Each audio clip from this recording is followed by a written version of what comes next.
Fala aí galera, bem-vindos a mais um vídeo, mais um Diolinux Responde, respondendo as questões que vocês deixam lá no AskFM/Diolinux. E dessa vez eu separei algumas questões aí de respostas mais rápidas, então vou poder fazer várias questões e responder várias dúvidas que vocês têm, e uma ou outra um pouco mais extensa, beleza? E quem tá vendo aqui pode se perguntar se eu guardo as minhas canecas em cima da minha estante, mas na verdade não, né? Isso aqui tá fazendo um puta do merchandising aqui, porque eu não sei se você tá ligado, mas nesse mês nós temos uma promoção onde você pode ganhar uma dessas canecas térmicas da Dio Store, só que com o logo que você quiser. Se quiser o logo do Diolinux aqui, dá pra colocar. Se você quiser um Tux aqui, ou se quiser o logo da sua distribuição Linux favorita, é só dar uma olhada no link que tá aqui na descrição, você vai poder ganhar uma dessas, beleza? E tem mais prêmios também, tem alguns cursos, então participe da nossa promoção. Tirando o momento jabá absurdo, Jovem Nerd Style, aqui eu tenho algumas questões interessantes hoje. A primeira delas é de alguém que não deixou o seu nome, eu vou ler aqui do lado, meu computador está aqui do lado. Ele pergunta assim: Ei Dio, beleza? Quais os SSDs compatíveis com o Linux? Como ficaria a performance do Linux usando o SSD?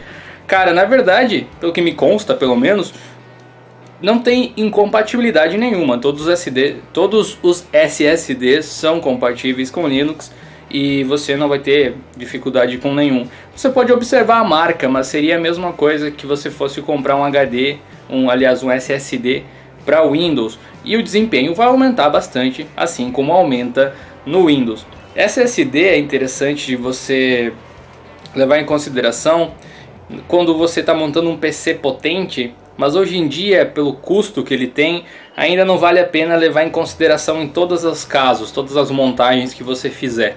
Um SSD vai te dar vantagem em carregamento, em abertura de arquivos, em abertura de programas. Entretanto, ele não dá ganho de FPS, pelo menos nada muito significativo. É mais vantagem você investir dinheiro numa nova placa de vídeo, se você quer FPS, do que num SSD. O SSD é ótimo, sem dúvida, mas ainda infelizmente é um artigo de luxo para muitos, então ele é um complementar, mas você pode comprar qualquer um funciona no Linux. Tem aquela questão do trim, né, que o pessoal fica em dúvida às vezes, mas nas últimas versões do kernel ele já vem funcionando. Na verdade, a partir do Ubuntu 14.04 LTS já vem habilitado por padrão, que é o kernel 3.16 em diante, e nós estamos já no kernel 4.3, eu acho. Então não tem com o que se preocupar, vai no SSD tranquilo. Mais uma pergunta anônima: Opa, Diolinux, quais os melhores programas para gravar CD e DVD no Linux? A maior parte das distribuições já vem com um programa para essa finalidade. Por exemplo, o Ubuntu, que é a distribuição que eu utilizo atualmente, vem com o Brasero. Distribuições que vêm com o ambiente GNOME normalmente trazem essa mesma aplicação. Distribuições que trazem o ambiente KDE como padrão costumam trazer o K3B. Existem também outras opções, o XFBurn, por exemplo, vem com distribuições que vêm com o ambiente gráfico XFCE e assim por diante.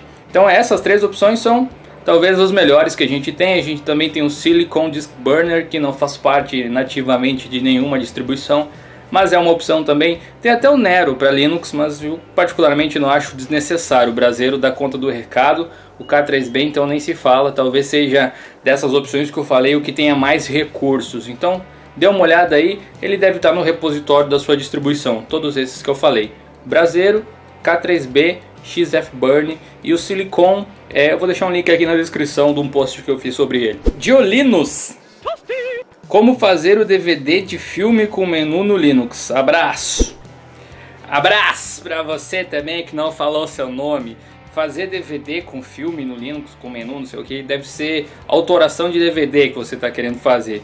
Então, existem algumas aplicações que você pode usar para fazer isso, sendo que a que eu usei, as poucas vezes que eu fiz, porque, enfim, gravar DVD é uma coisa. Eu tirei, para vocês terem uma ideia, eu tirei o gravador de DVD do meu PC para abrir um SATA para colocar outro HD. Então, tipo, é uma coisa rara hoje em dia, mas algumas pessoas utilizam. Um programa que eu acho legal para isso é o DVD, justamente, D-E-V-E-D-E, DVD. Tem o Bombono também, tá na central de programas do Ubuntu, nas distribuições aí, que pode servir para isso. Eu acho que são programas legais. Eu não tenho um amplo conhecimento nessa área, mas as poucas vezes que eu fiz usando o DVD. Então dá uma testada nesse programa aí. Ramiro Guzmão pergunta: Diolinux, como faço para ser um desenvolvedor para Ubuntu de desktop? A resposta curta é estude, simplesmente, né? Mas talvez seja interessante eu dar uma explanada melhor na questão. Estudar é uma coisa um pouco vaga, mas estudar o que exatamente? Bom, a linguagem de programação que você for estudar, ela é de acordo com o seu gosto, assim. Mas eu vejo as pessoas utilizando bastante ultimamente Python para desktop e Qt para interface gráfica. Então, de repente, essas duas coisas, uma mistura aí. O Ubuntu atualmente ele usa o back-end do GNOME, então talvez Qt não seja a melhor alternativa por enquanto, seja o GTK. Mas as versões novas que vier com esse Unity 8 que a Canonical vem prometendo faz tempo, elas vão trabalhar em cima do Qt, então talvez seja interessante você pensar no futuro já, ou alguma coisa assim. Algumas aplicações famosas também acabaram migrando para o Qt. Um que eu lembro que migrou recentemente, na verdade não tão recentemente, mas é um caso que me veio à cabeça aqui, que é o Dropbox. Sempre foi em GTK e recentemente eles fizeram uma versão aí para a mesma versão para Linux, só que em Qt. Então são duas coisas que você pode estudar. E outra coisa para desenvolver para desktop no Ubuntu é você ter uma conta no Launchpad, que é o repositório da comunidade lá da Canonical, o repositório de terceiros. É uma maneira legal de você contribuir com o projeto Ubuntu. É uma maneira interessante de você gerenciar o seu projeto do programa também, adicionar pessoas para te ajudar ou coisas assim. E ele também vai ser fácil de instalar no Ubuntu adicionando os repositórios PPA, que é o que muita gente faz hoje em dia para instalar várias coisas, tanto programas famosos quanto os menos famosos. Drivers da GeForce é facilmente encontrado para o Linux. Drivers da NVIDIA, eu suponho que você tenha querido dizer querido. Eu acho que é querido. Se não for, vai servir. Sim, é fácil de encontrar, dependendo da versão que você tem. GeForce não chega a ser das mais antigas da NVIDIA, mas já é antiguinho. No site da NVIDIA você tem toda uma linha lá que dá suporte. E usando o repositório de drivers, se você usa o Ubuntu, claro, da Canonical, aquele PPA Graphics, lá você encontra vários drivers, os mais recentes para cada uma das placas. Na sua opinião, os fabricantes de hardware estão ignorando os sistemas operacionais livres ou a culpa por falta de compatibilidade com alguns recursos, exemplo DirectX, Touchscreen, se deve a possíveis acordos com os desenvolvedores de sistemas operacionais pagos, como a Microsoft, a fim de continuar o monopólio do mercado e acabar com o Linux? Deixa eu ver por onde eu começo. Primeiro, eu acho que a Microsoft, talvez quando o Steve Ballmer fosse o CEO da empresa, ele, se pudesse, ele acabaria com o Linux, né? Quem não se lembra dele falando que o Linux era um câncer e que precisava ser extinto e não sei o que lá. Mas hoje em dia eu acho que o que a Microsoft menos quer é acabar com o Linux. Até porque eles estão tirando muito proveito, eles ganham muito dinheiro com o Linux. Lembrando que o Linux é o kernel, e a base do kernel, o kernel Linux, está sendo utilizado num sistema operacional próprio deles, que eles criaram, um Microsoft Linux literalmente, né, para usar nos servidores Azure deles.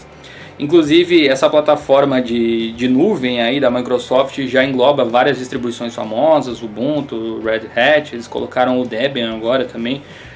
Enfim, eu acho que a Microsoft não quer acabar com o Linux. Agora, sobre a questão de desenvolvimento de hardware, o que acontece? A maior parte do suporte de hardware que a gente tem nos computadores, tirando placas de vídeo e alguns modelos específicos de placas de rede, alguma coisa bem específica assim, é tudo via kernel.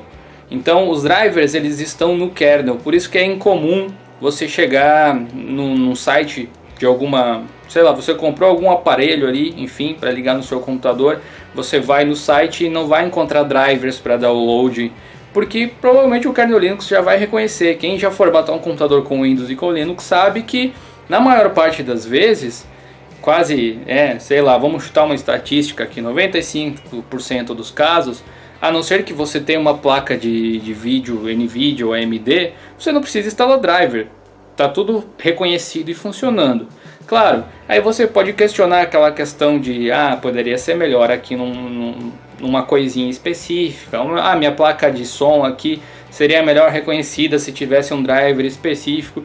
Eu concordo contigo, mas eu acho que não é negligência necessariamente da indústria. É mais aquela questão de prioridade.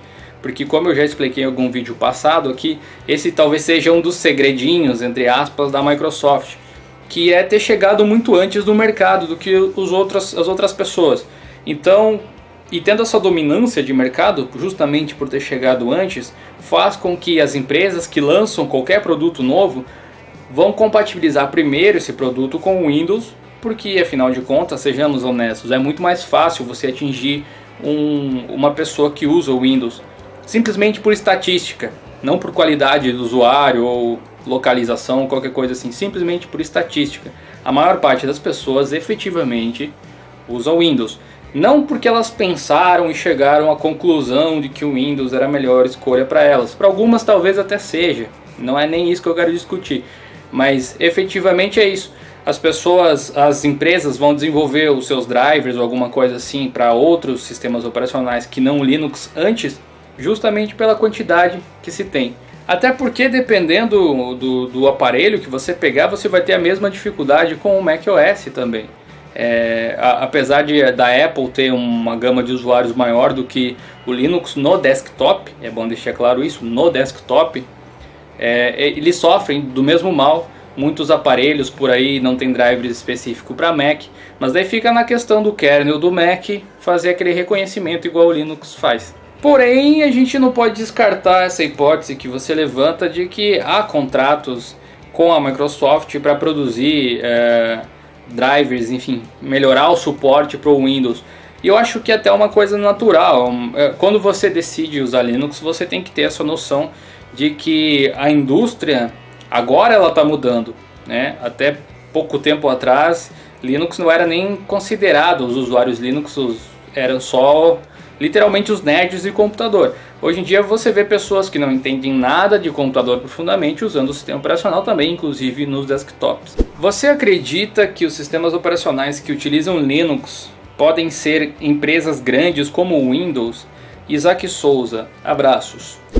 Muito obrigado pela pergunta, Isaac. Eu acho que você quis perguntar assim, se as distribuições Linux elas vão ser tão grandes quanto a Microsoft um dia, ou as instituições ou as empresas por trás. É uma pergunta difícil de responder, né? Porque envolve tanta coisa. E esse é um dos... Não chega a ser um segredo, né, da Microsoft, mas é uma coisa assim que às vezes as pessoas ignoram quando se comenta sobre Linux e sobre Microsoft.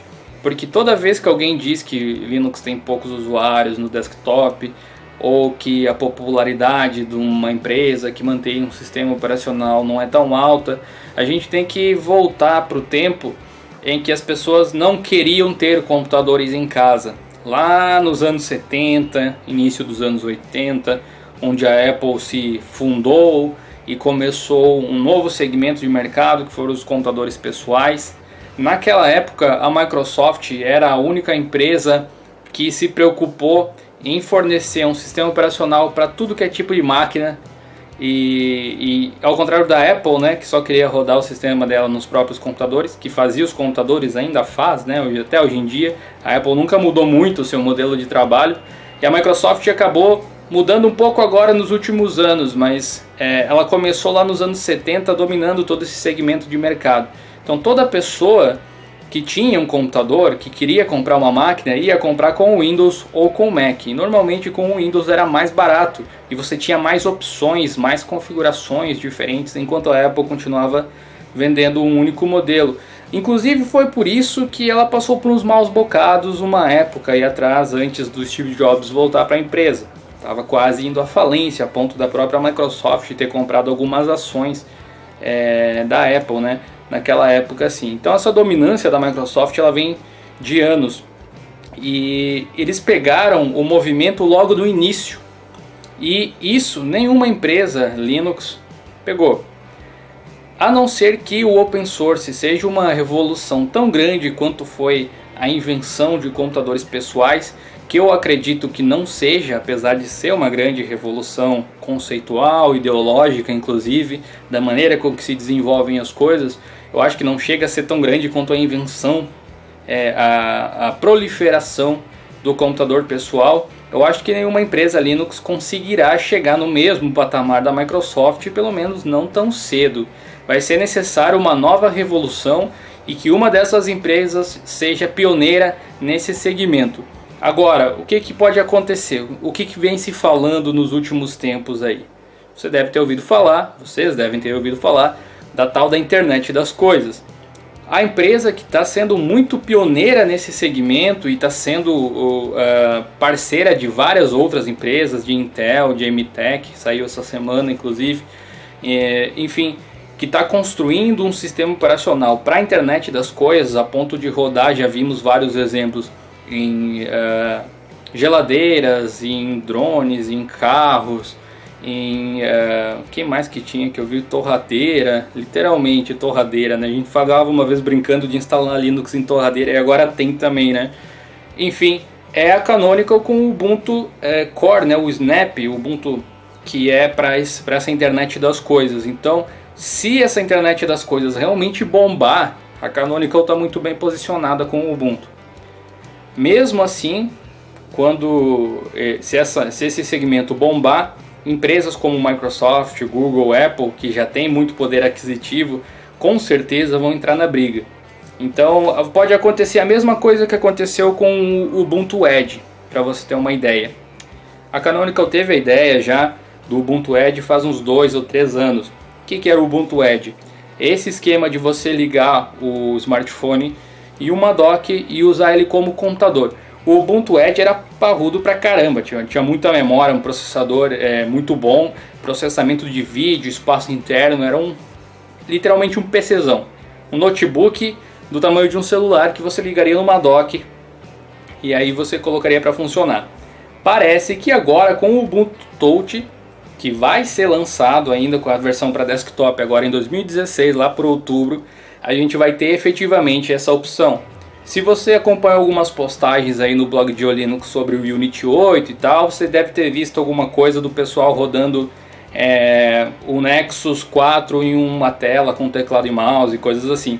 A questão é, a Microsoft viu aquilo também, não querendo dizer que eles tenham copiado necessariamente, ou sei lá, né, porque esse tipo de ideia acaba, todas as empresas de tecnologia acabam proliferando depois. Mas o Continuum que a Microsoft lançou recentemente acabou saindo antes do Ubuntu Touch com esse recurso e faz exatamente a mesma coisa. Ou seja, o dinheiro que eles tiveram para desenvolver a tecnologia antes da Canonical fez total diferença nesse sentido. Mas eu espero realmente que alguma empresa consiga chegar lá, não sei se tão grande quanto a Microsoft, mas que cresça bastante, não só por ser Linux, mas por dar mais opções de mercado para as pessoas. O meu conceito ideal de sistemas operacionais de mercado seria um mercado onde a gente pudesse escolher o sistema operacional por gosto e não pelo que ele está rodando, sabe? Eu vou ter que usar tal sistema operacional porque só nele eu consigo fazer tal coisa. Esse seria o ideal. Mas isso está bem distante de acontecer, se acontecer algum dia. De qualquer forma, eu espero ter sido claro nas minhas explicações, apesar de ter dado uma enrolada aí no final, né? É que são muitas informações, são muitas variáveis para você levar em consideração o crescimento de uma empresa, especialmente uma do porte da Microsoft, que está aí daqui a pouquinho 50 anos já. Eu vou ficando por aqui, muito obrigado pela sua atenção, até o próximo vídeo, deixa um like aí, não se esqueça de acompanhar os outros vídeos que saírem aí durante a semana, olha aqui na descrição, tem a nossa promoção de dezembro, participe. Agora sim, eu vou ficando por aqui, valeu, até mais. Justamente sobre mecânica quântica, e eu vou passar um trechinho do documentário aqui, onde ele faz uma analogia com um labirinto e tal. Eu acho que talvez seja a melhor maneira de explicar o funcionamento de um computador quântico de uma maneira bem simples. Inclusive eu nem sei se eu vou conseguir monetizar esse vídeo aqui por causa desse trechinho aí que